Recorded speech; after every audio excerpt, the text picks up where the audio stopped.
How to apply GoTyme card. Want a free Visa debit card you can print instantly? Let's walk through how to apply for GoTyme card step by step. So, step 1, download the GoTyme Bank app on your device, register with your mobile number, and verify via OTP.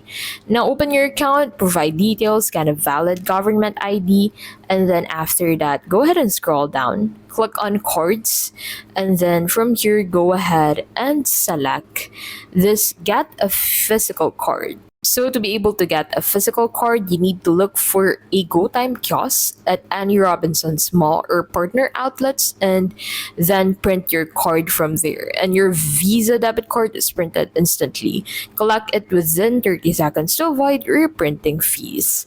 And that is how to apply for a GoTyme card.